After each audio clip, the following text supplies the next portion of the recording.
consultation nationale mokonzi ya mboka solo penza akoyamba ba leader ya ba parti politique mingi penza ba député ba sénateur bato banso pe to ebete to maki pete ayambaki bato pato bingaka ba shege pela moko ba eboso no ba penza bato batiaka miso te kasi mokonzi mboka yambaki wana tsina penza ko bolamu ya école Congo démocratique solo penza IGF mokonzi malo ya kipenza ye abela ki obosembo liboso ya banso ete penza misolo oyo bimaka mpona pene misala ya bukanga londi yango penza ebolomaki na baposhe ya bato solo penza ebongola alete etiaki na pamba eperdre to mpe ebungisi motango penza koleka 205 millions de dollars kasi 80 millions nde penza oyo basalelaki kasi nyonso ye wana ekei wapi tokosenga na bakambi penza ya mboka batangela biso solo penza bakombo ya bato na baboloki misolo ya bukanga londi oyo penza likanisi yango esamaki mpa koluka bolamu ya bayimboka yali pena masoto kuswa mokolo mwa lelo elongo na mwana mboka Timothée Lenoir efika oyo ali mbogo moko ya banaliste politique ya mboka na biso bongo bokozwa ye okati ya tindika télévision elongo na ndeko Stopira kila moko okati ya vision puis télévision elongo na ndeko Steve Kambanga ebongo okati ya Congo lisanga télévision bokomona mwana mboka Jean Njoko kila moko ngai wa bino Sylvain de Congo na kati ya Congo na télévision bongo tokozwa pe mikomileki penza dossier oyo ya ndeko Gilwando pena ndeko Timothée Lenoir pe amolobelaki yango kasi tokosimba esika wana wa mokepa kopa kobimisa bosse pa tomoni mwa kimesi ekoti mwa mingi ndeko Timothée Lenoir tokopesa mbote. Bote mingi, merci beaucoup pour l'invitation. Nous sommes très flattés, comme on a vu dans les sous de l'eau. Évidemment, besoin à pied levé par rapport à ma sujet d'actualité. Donc, Mituna Yabino, Biyano Yangaye, nous sommes entièrement à disposition à Bino.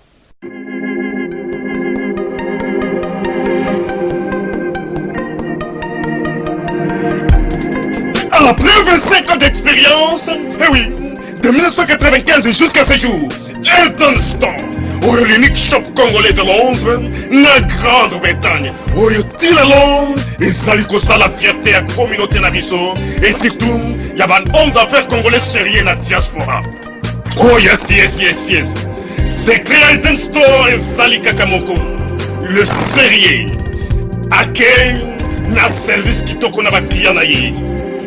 Avec ma produit naïe, où il y a première classe, il y a qualité supérieure. Oh, il y a ma bombe à Eden Store. Oh yes, mon crime bimbe yeba. Ma maman à Londres va confirmer. Eden Store, c'est le perso des produits cosmétiques. Il y a solo produits originaux. Et yes, les alipes perso, il y a produits alimentaires, naturels et organiques. Au travers de nos produits cosmétiques, Eden Store détient le secret. Secret ya solo, où ya poso ya maman moi c'est qui toko. Poso ya moi so penza basali kolula, poso ya moi so mobala kotala ya lembate. Poso so ko tamboli masanga sima. Eh oui, yango ne ba produit zo tekama na kati Eden Store. Na ba produit alimentaire, où ya Eden Store, yango de secret ya cuisine ya maman congolaise. Eh oui, nyonso ko so pensa mobali na yo ezali. Pondu, matembele, ngai, ndole, fumbwa, ndunda, bilembwe, oyo nyonso penza, oyo kobonga pona cuisine na ezali. Oh yes, yes, yes. Olingi mobali na yo asepela na yo libela na libela. Olingi mobali na yo atala kayo lokola mwasi azali kolula sika. Oh yes. Olingi mobali na sisa biloko nyonso tela kaye na mesa. Secret zali kaka moko. Eden Store.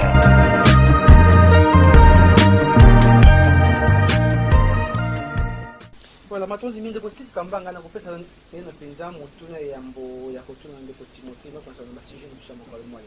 Matondo mingi mwana mboka Sylvain lu Congo, matondo mingi pe na bandeko nyonso otokutani na plateau oyo pe matondo na bandeko tu obozolanda biso nzela ya bitando nyonso oyo boza komona biso. Motuna ya liboso toye kwa mwana mboka Timothée. Consultation ici et banda. Mais kolanda ba intervention na yo on dirait obetaka ya mokara. Ezaka rapo ba bengi yo te po kamere azobima kaka te to po na yo linga ki ba chéri kaka vital kamere po consultation za na valeur. Pas du tout. Tout ça dans la République démocratique du Congo, il y a le terme démocratie, ce qui fait qu'au nom de la démocratie, nous sommes libres. Il y a coupé ça par rapport à la question, il y a matière moko. Consultation d'abord, il y a des démarches moko républicaines dont la constitution donne les pleins pouvoirs au chef de l'État à initier, consultation, dialogue, tout ce que vous voulez. Je me disais à mon humble avis, par rapport aux enjeux de l'heure, les moments étaient peut-être mal choisis. Mais seulement, les chefs de l'État maîtrisent des indicateurs où on a maîtrisé, où il a préféré, dans le contexte actuel et politique, à ça la consultation. Donc bravo, c'est vrai qu'on ne peut pas inviter tout le monde. Et puis il y a un principe, sinon on va benguioter qu'on dit ma 8, va benguingate qu'on dit ma 8. Vital Kamerhe n'a pas été consulté, c'est vrai. L'UNC a été consulté, il y avait toute une grande équipe accompagnée pour ton information. C'est sous l'impulsion de Vital Kamerhe, ici, Robo Kende, les Amasolo et Amboka, Bokende, vous se mettre d'accord, vous solo la boye. La libération des Kamerhe, je vais vous faciliter la tâche. La libération des Kamerhe, il faut laisser l'indépendance de la justice.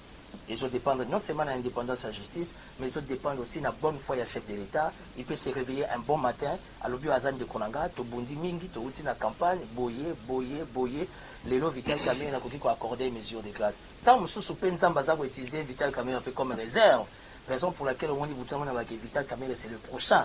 Parce que dans le contexte, demain on risque d'avoir un nouveau Premier ministre, demain nous risquons d'avoir un nouveau président du Sénat, demain nous risquons d'avoir un nouveau président de l'Assemblée nationale. Nous sommes en politique, rien n'est impossible. Ce n'est pas que nous avons contre-consultation, mais nous avons ni chaud ni froid. En tant que citoyen congolais, j'observe et j'accompagne, je soutiens la démarche du chef de l'État.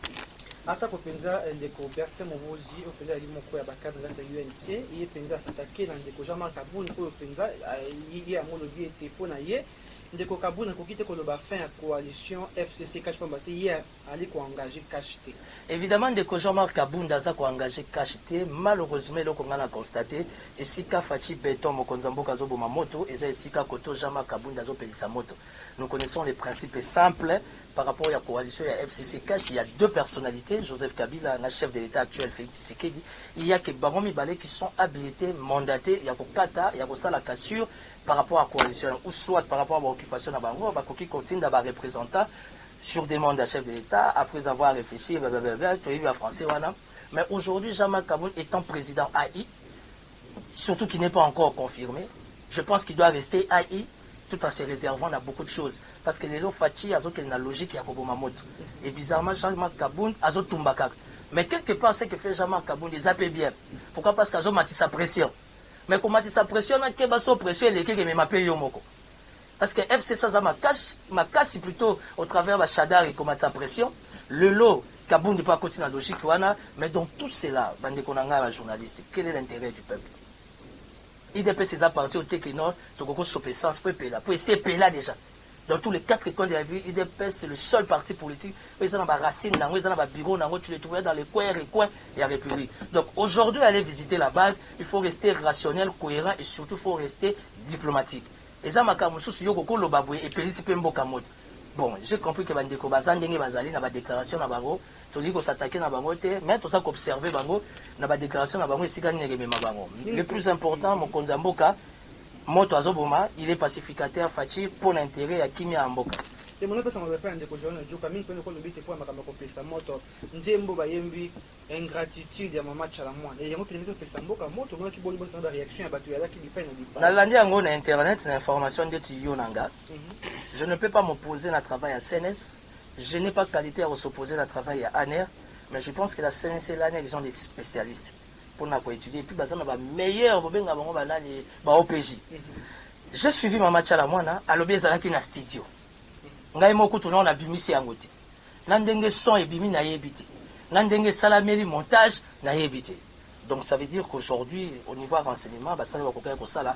Mais le plus important, on ne va pas revenir sur ça. Dans le cas de l'état des droits, Mama Tchalamwana a sambi devant OPJ à se justifier. Dans le cas de l'état des droits, elle n'est pour rien. Il y a un moment où il m'a accordé liberté naïe, à zone de la Moussa naïe. Nous devions apprendre à respecter le travail des autres. Elle est artiste, elle a fait son travail. Les mal de nous les Africains, particulièrement les Congolais, tout ça m'a cassé une interprétation à Makambo Abad. Mais compte tenu de les touristes, tu penses à Makambo et le Bamina Kati. Madilupa Yemba en 2008, hein. Madilupa Yemba en 2007. En 2007, voilà. Madilupa Yemba. Nous avons des artistes meilleurs en Afrique, particulièrement à Congo, qui parlent de l'ingratitude. Mais tout simplement, nous sommes dans un combat politique où on ne se fait pas des bisous et des câlins.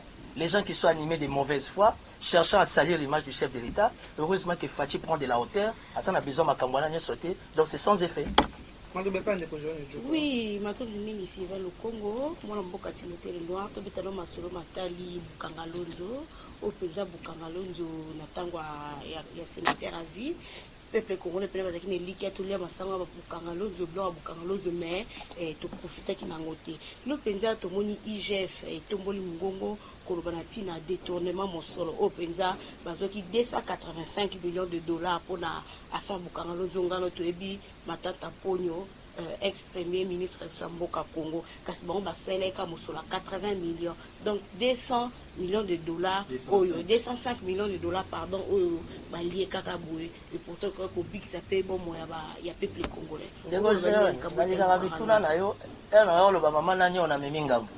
Parce que na yo karande maman na on est comme un problème. L'IGF a fait son travail, bravo. Mais je me dis, dans mon attendement étant politique, j'ai fait des analyses. Un travail inachevé est un travail mal fait. Moi, je considère un travail à IGF inachevé dans quel sens Atangi va comboter.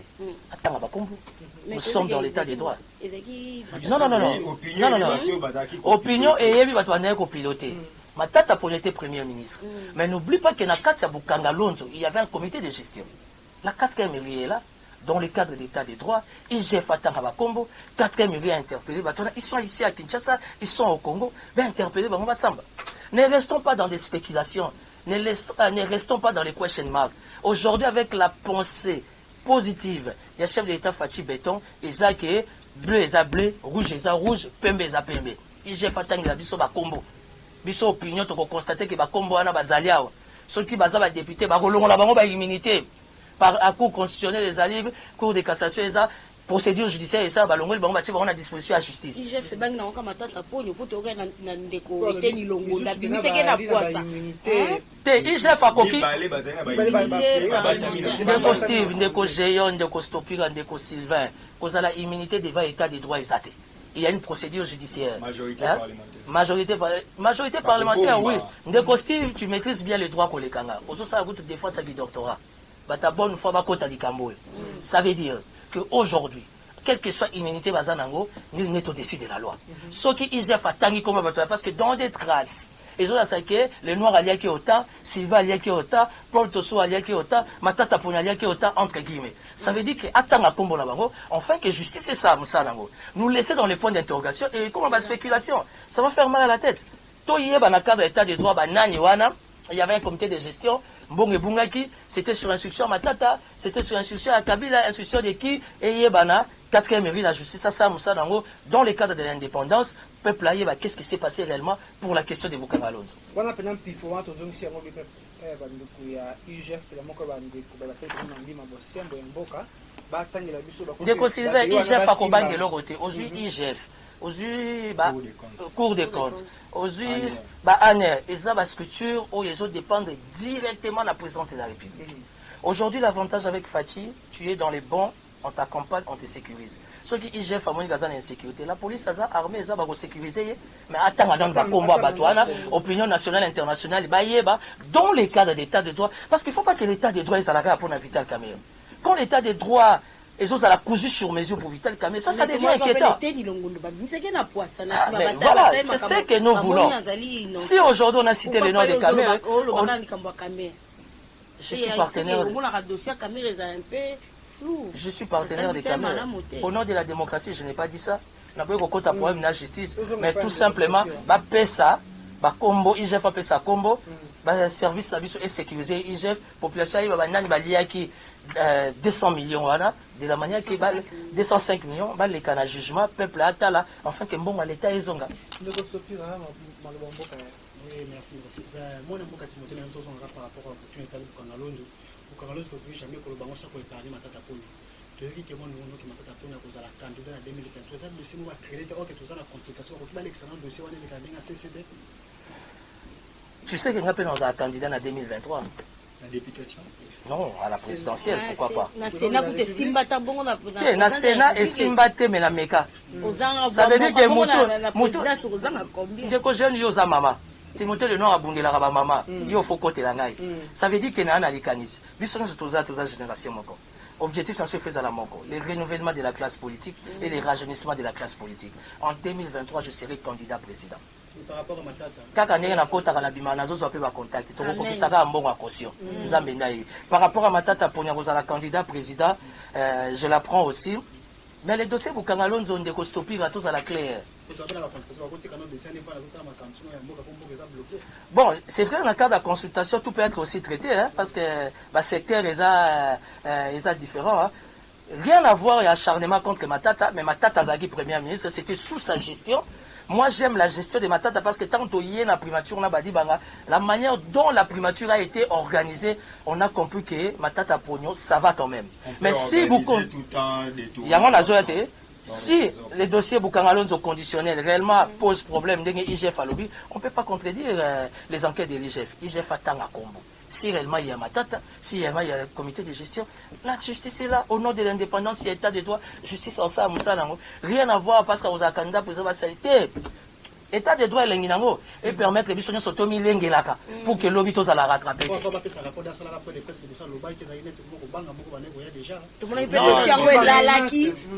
je ne pense pas que Matata Pogno à Bangaki c'est son droit. Article 23 si je me trompe la Constitution, liberté d'expression, c'est son droit. Quand il se sent lésé, quand il se sent attaqué, Bino accompagnateur politique Bozana, observateur, journaliste, il faut ça la point de presse. S'il estime que son nom est cité, à ça sous deuxième point de presse, ce n'est pas les moyens qui lui manquent. Et puis, il y a un moyen de défense, à se défendre. Mais nous voulons l'IGF, Steve. Et le réseau Mamboka a raisonné l'équipe. IGF fasse tant à combo. Dans les procès, moi, Bimoulumba, déjà dans la démonstration, il y a des bossa boyarana thèse, Matata Pogno. Et les loyaux, pour ça, ils sous déclaration purement scientifique pour les montrer comment un économiste pouvait diriger Steve, tu sais que je te respecte beaucoup parce que tu es scientifique et tu réfléchis bien. Malheureusement, Timothée Lenoir ne croit plus à la science en République démocratique du Congo. Homme animal. Prends ça comme tu veux. Parce que bateau à la science n'est pas dirigé, il sera plus résultat. Les marchés de l'emploi restent maigres. Aucune proposition dans tous les secteurs. Non, le pays n'est pas dirigé par les scientifiques. Nous avons un Kabila qui n'est pas scientifique du tout commun. Nous avons aujourd'hui Fachi qui est gradué. Donc, quand on parle de la science, selon eux, on fait allusion à Bateau Batanga, Bakoma, Batanga, Bamomi. J'aime la logique des anglophones. Tout ça, on a besoin d'un diplôme d'ailleurs. Zalaga capable de reporter les résultats. C'est ça. Tenga na Congo na boyi science. Na boyi science, na boyi na ba professeur. Pour le professeur, bazate. Kabila est entouré de tous les grands professeurs pendant 20 ans. Il a moins de résultats. Aluka va collaborateur na Souga. Atikali pe kozwa bangote. Voilà. Non, Bukangalonzo, il n'y a rien à dire. Nous laissons à l'IGF attendre à combo.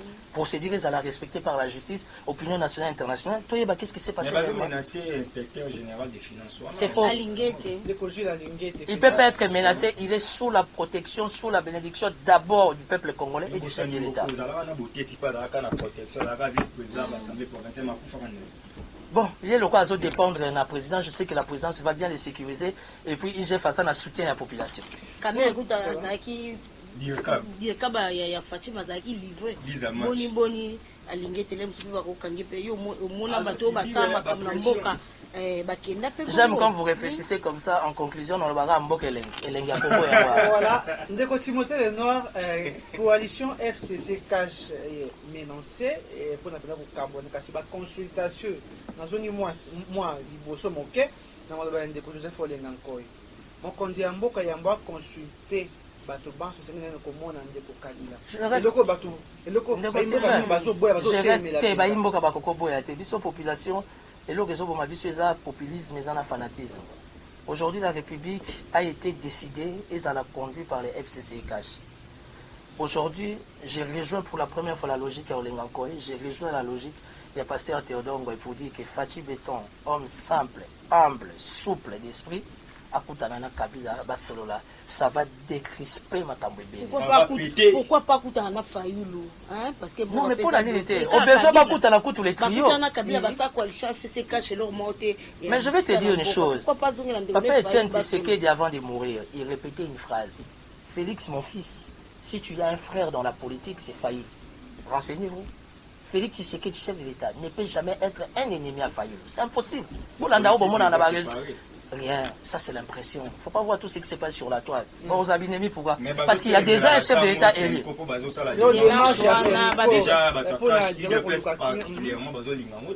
Quand on parle de l'UDPS, on ne parle pas de la République. Ici, la question, c'est la res publica.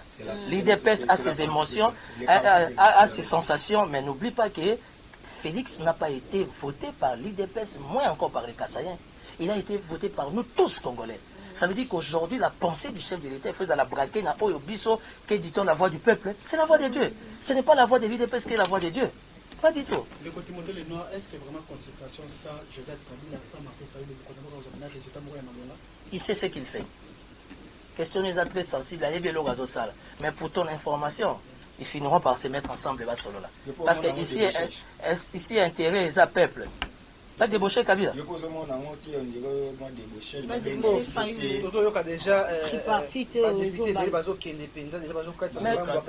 on va député, débaucher les Osama, Sylvain, toi et moi, nous vivons quoi?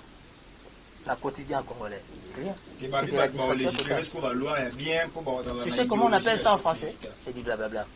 Tout ce cas, gros poisson, on va définir à venir en Boka parce que c'est ce que Dieu attend. Donc, gros poisson, tu as Fayoulou, Fatih. Fayoulou, évidemment. Fatih, Fayoulou, à Kosenga, Félix Antoine Tshisekedi, il y avait à Katimini. Mais pourquoi pas? C'est ça la politique. Nous, c'est l'Obama devant témoin, devant caméra. Pour nous, la flexibilité d'esprit à Fayoulou, à Sengiba Koutana, Basola. Pourquoi pas? Moi, je demanderai au chef de l'État, homme flexible d'esprit, humble comme Félix Tshisekedi, Ayamba Fayoulou, Basola, Baromi Balé, comme des frères. Ils ont toujours été des frères. C'est surtout pas le pouvoir au Bakouti na Mokili, dès que Katabango lien wana bazana, c'est impossible. Maman na papa bayambi bitakou, ngape maman yamba ringa. Tant soit après consultation, papa pas go yamba. Les lots références c'est qu'on n'a jamais bitakou. Non, tu ne peux pas comparer Timothée Lenoir et Bitakou. Moi, je fais bien mon travail. Être à courte détail, là, n'est pas la question à l'ordre du jour, mais c'est qu'on dégage comme pensée, comme proposition. La première dame nous a reçus, on était à Nef. Mais j'ai marqué l'esprit des mamans. Ça veut dire que j'ai fait bien mon travail. Bitakou, il est dans les buzz, il est dans les shows, Bitachou, Bitaker, bonne chance. Un ancien ministre du développement. Je l'espère. Ah, bravo. Avec quel résultat? Grand-mère on appelle Vierge Marie Azobatela, la mère du désarmement, fidèle à Timothée Lenoir. Moi, je suis Timothée Lenoir, je suis venu à Penza, dans les campagnes de Kokilo Ando. So, comment tu m'as gagné à Yango, dis-moi, qui batami au Melingenge Penza? Moi, je suis venu Guy Loando, sénateur. Le sénateur Guy Loando, que je ne connais pas, que je suis à la télé, par rapport à ma œuvre humanitaire, par rapport à ma œuvre sociale, je suis un leader d'opinion, je défends un dossier que j'estime où ils ont lésé. Les lois de Ahmed a consulté Kingaï pour un dossier. Avant la salle, l'émission Nabino, na luka ki bandeko na yebi en tant que politique bazaka na bureau ya Guy Loando, ba pesa kinga accepté. Ndé na kotala ba élément de Ahmed Azaki nango, ndé yango moi, j'ai pas parlé de Guy Loando, j'ai parlé de Ouidal. Évidemment qui dit Ouidal, dit Guy Loando, il faut total la nuance wana et j'ai promis un point de presse. Alors, étant professionnel, je ne pouvais pas qu'aucun d'un point de presse sans pour autant approfondir l'investigation. Finalement, Nakutani na Guy Loando, il semble qu'il est toujours parti, il n'est pas là. Nakutani na un de ses collaborateurs, un certain M. Grévis, où il parle bien à un infographe. Or, M. Grévis, c'est lui qui était entré en contact avec Ahmed pour passer le logo à Ouidal avant qu'il y ait pour réajustement à Paris, quelque chose comme ça. Et M. Grévis m'a montré un document, il y a bon, il y a paiement. Selon lui, tu as été déjà payé. Ça veut dire que j'ai dit à M. Grévis, transmettre un message n'est pas honorable. Nayoka kilito imoko, pero nayoka kilito yamabe, ce qui monogebe tamaki libaku, alimbisa. Parce qu'un homme averti, un homme sage écoute les deux côtés. Vous voyez aujourd'hui au travers des consultations, les chefs de l'État veulent écouter tout le monde. Et ça c'est la sagesse. Nayoka ki côté de Ahmed, nayoka ki côté de Guy Loando au travers Grévis, au bayeba ni penan de Ahmed, bon on a bon infographe. Ben, infographiste et quelque chose comme ça. Donc aujourd'hui, Timothée Lenoir n'a pas de problème avec Ouidal. Professionnel, politique que je suis pour mon image, pour mon avenir, ça veut dire que je ne suis pas en guerre avec Ndeko Guy Loando, que je ne connais pas, que je vois à la télé, sénateur, ou à tout ça, la œuvre humanitaire, a créé ce qui complexe scolaire les perroquets, école à Tangaka na Tua Papuna Tongi Stade, j'apprends, Batindelingaï, image, Azotonga Aerocar, Nyonsoana, c'est dans le cadre d'accompagner la politique à Mukonzamboka pour redorer un peu l'image à Mboka. Mais si vous avez condamné le lot Ahmed, c'est que. Timothée le na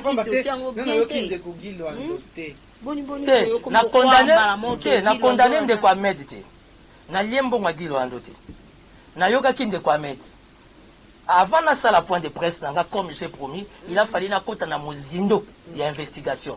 Nde na yoko tomber na ndeko Glevis o ya zape infographe nda expliquer nga ala kisinga na bon ya paiement ndenge ni na futaki.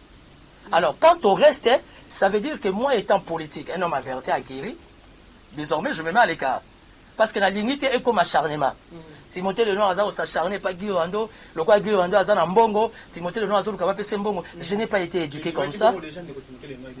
Ozan a raison de stopper Rebima Kibongo. Et c'est ce qui m'a fait mal. Il y a un moment, avant la benga point de presse, il a fallu plus de 2 semaines parce que nga pena ba service nga fait na kota na mozindo, ndenge na yoka kinde kwa Ahmed, na yoka pe bandeko ya Widal. Timothée Lenoir Aza mbongo a Guy Rwando, je l'ai pas vu.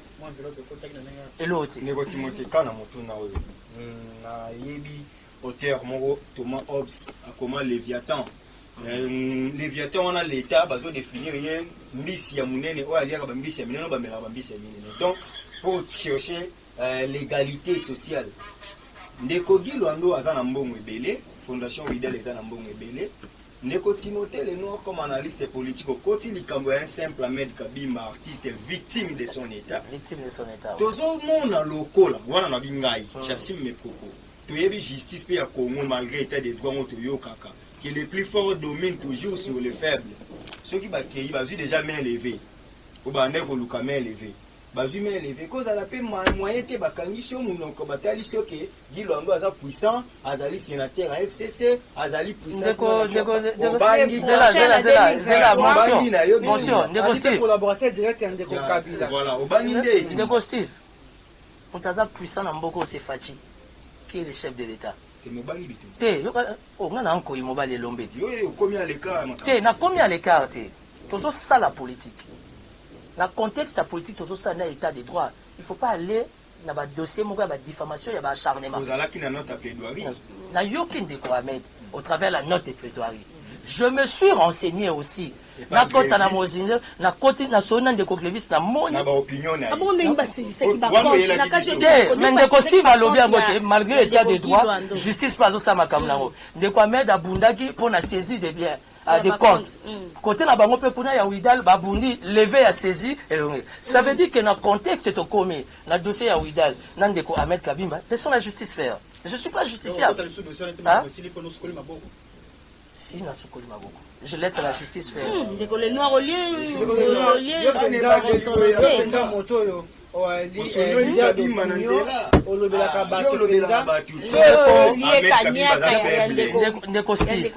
Ndeko Géon, Ndeko Sylvain de Restopira, apportez-moi les images, apportez-moi les preuves. Nazagina, comment vous appelez encore Guy Rwando, appelez ça Ngambo. On va faire le débat. Langage nous sommes en politique. Il ne faut pas s'attaquer au côté de l'acharnement moko boye. Na défendre Ndeko Ahmed parce qu'il était faible na yoki. Mais en tant qu'un professionnel, il faut na yokape de l'autre côté. Na yokape de l'autre côté na moni maman. Mais elle n'a occupé de l'autre côté. N'a commis entre les marteaux et l'enclume. Yoka, elle a commis entre les marteaux et l'enclume. Je laisse la justice. Ndenga merde à bloquer qui va compte. Ndenga baron va lever va compte. La justice a continué mon salaire. Yoka Guido Ando Fondation Widal Tolandi va communiquer. Va kobenga Ndeko Ahmed escroc. Yenda Ndeko escroc. Si qu'on a peine à lundi dans les réseaux sociaux, Widal a zobenga Ndeko Ahmed escroc. Ndeko Ahmed peut. À ça qu'on se plaint pour n'a droit naé, il n'est pas fait à passer communiquer naé. Ça veut dire que ce sont des bonnes guerres.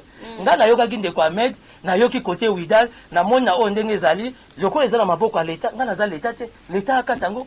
Comment Nicolas Ndeko Ahmed a ça la point de presse dans l'Académie des Beaux-Arts. Je l'encourage. Je l'encourage. Évidemment, faut pas ça. Pour participer sous ce Ndeko Ahmed sera sali point de presse à Bengisinga, je viendrai pourquoi pas. Non, point de presse, c'est ça. Moi, je n'ai rien à intervenir. Ngana yoka kiye, kotoyo, na mené peu d'investigation, na zuba élément, ça veut dire que faisons le travail comme des professionnels.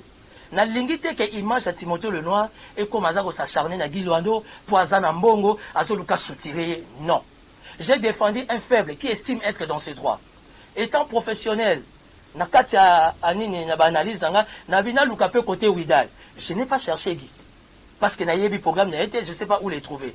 Mais na baki cherche nga na tomber et pas ndeko gréviste oyo ndeko me Ahmed va betela nga kombone gréviste c'est mon ami toyeba into sala musala.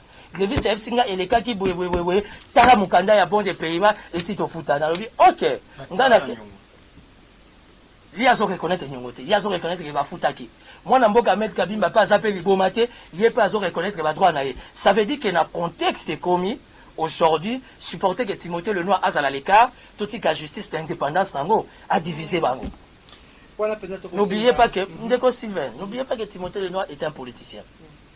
Bino boza bandeko joun a banani bandeko ya bapandi sans faut protéger nga. Na ko soutenir mutasa faible qui est dans ses droits. Nous banga ni manduki belé na bato baza puissant. Te nazo banga manduki belé te nazo bato puissant mais j'ai eu des appels. Les appels m'ont poussé. Il n'y a pas de problème. Les appels m'ont poussé. Na kota na mozindo ya investigation. Na mozindo investigation nzamba za bolingo na tombé na ndeko grévis oya la kisinga payima. Abi yango to futaka. Nga na yebi si ndeko grévis mais yozo la sanga ko futa. Ndeko Ahmed Paza ko se plaindre de musala na ye futa mate, c'est commis en justice, c'est commis en dommage d'intérêt, il y a $250,000. Alors nga y a tant qu'un garçon averti. Bino bo pesanga conseil devant média, qu'est-ce que je dois faire? Si ce n'est que non. Non, maman ni maman ya bengi donc Timothée Lenoir maman ni maman ndena. Tolika maman ni maman. Toko sa pe nyo sopenza oyo eyali na pifo na biso ka bapandisa mopenza ko duka pe na ndenge na biso d'investigation. Ko zonge pa ndeko Ahmed Kabimba. Boke pe côté pe ya Widal. Ya Widal bo sa pe information na pasi sénateur Guy Luando. Ah, ndeko Sophie Gazoaki appel ya chargé à communication ngai moko ndenge na Zalia. Et non ya chargé à communication. Ngai moko ndenge na Zalia wa Guy Luando, je n'ai pas son numéro. Je connais même pas Iska Bureau Nezala. Na mené l'investigation en tant que politique, en tant que Kinois, na tombé la gréviste, ou à infographe, à convaincre l'ingate. Je n'ai pas suivi malheureusement. Je n'ai pas suivi malheureusement. Et heureusement, vous sentez ce que la démocratie, il faut laisser tout le monde être à l'aise de dire. Ça me choque en rien. Parce que la démocratie, tout le monde est libre. Seulement, je ne vais pas tomber. La tourne ndeko grévis. Bofuta ki ndeko Ahmed. Abi ndeko Lenoir abandonné. Yokate, na tourne ndeko grévis oza ya Widal. Bofuta ki ndeko Ahmed. Abi mukanda yango tofuta ki. Nabi ok. Pour rappel ndeko Ahmed, expliquer kinga boye yango na lekaki. Na lengaki avana sala point de presse na kota na mozindo. Lokwa na moni yo bino boluka ndeko Ahmed na ndenge boza les deux conseils. Cabinet Widal, cabinet Ahmed, vous se mettre d'accord. Ngaï n'a ça individu. J'ai intervenu dans un dossier où je suis supposé être la limite. La minute où le ça, bakangi compte, bah lever en gros. Il faut laisser la justice faire son travail. Il faut pas trop exposer Timothée Lenoir à liaki. Na lié l'eau comme tout pour na liaki pas mouté. Nazarana bino bouton na moi. So na lié, bataille bosso bagoye ba botala. Eza bango. Nazarana bango bouton na moi. Donc, on a encore un ministre qui va Bagolia.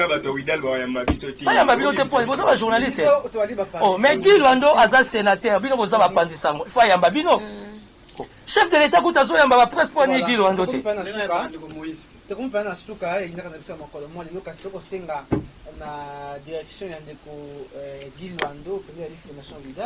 bopesa biso accès ya komona sénateur comme soki tomoni te tokolaka koloba soki bato bayebi biso toloba likambo ya Ahmed parce que yenda ya accessible pa na biso tokozwa soki ndeko Sylvain avec ta permission pour citer bomona sénateur Guy Luando ok soki aza na temps fayamba bino boza bakongolais ye mpe congolais soki aza na temps te atinda ndeko gréviste abenga bino alakisa bino belema non, mais je n'arrive pas à comprendre. Mais gréviste n'est pas infographiste, il y a Widal, il a travaillé qui n'a de quoi mettre. À la Singapour, il y a paiement. Voilà, justement, c'est ce que vous devez faire comme travail. Bon, ben, ça y est. Aswana bino alaksabino belément à la Kisinga. Sans ce moment-là.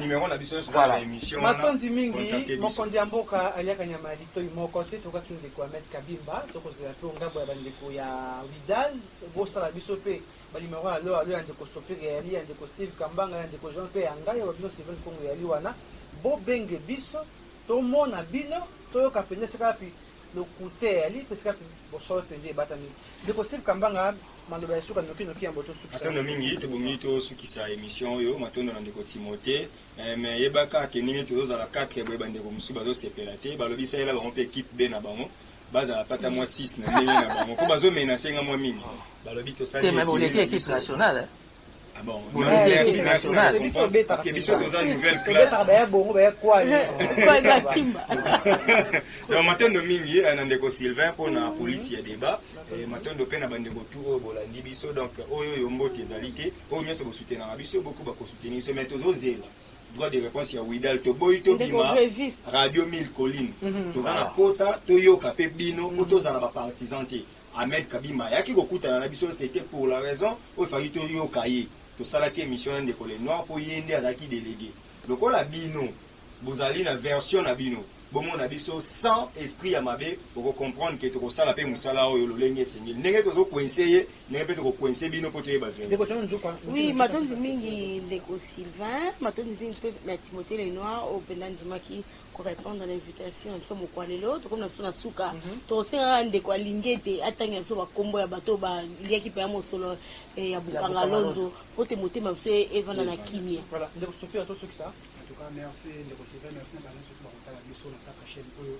bapesa biso toujours confiance bakosepela biso to bakosalela bango. En tout cas, merci.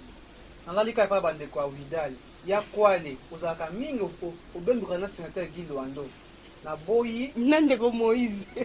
toswa na likambo ya kwale yebisa biro ya Widal bayamba biso tobimisa bosolo ya dossier ya ndeko Ahmed Kabimba na société oyo ezali Widal na ONG oyo ezali Widal oyo na kati yango tokomona sénateur Guy Lwando et puis pona compléter yo omoni droit de réponse ezalaka mpe mingi na bato oyo bayaki na dossier eza te ebolekaka pa baconfrère mosusu ekozala impact te po bato bazolanda mpe mpa na biso bape na besoin ya réponse ya kwale concert na biso otalaka mibembo mpe potango nyonso na honorable sénateur facilité mpe na mosala wana toyeba son de cloche ya ngambo na bino matonzi mingi tosolaki me matali consultation nationale ya mokonzi ya mboka me matali mpenza misolo ya mboka ya bukanga lonzo mpenza IGF abelaki na mpoli atako mpenza atangi bakombo ya bato eyena te tokokoba obe kolobela mpo ya bosolo mpe mpo ya bonsomi ya mboka Congo mboti na ndeko Timothée le Noir oyo mpenza apesaki biso ntango na ye na ndeko Steve Kambanga vision plus télévision na ndeko Jean Njoka Congo Lisanga TV mpela moko na tindika télévision ndeko Stopir mpe botalaki biso na Congo bona télévision tokutana mikolo miyali koya botikala malamu.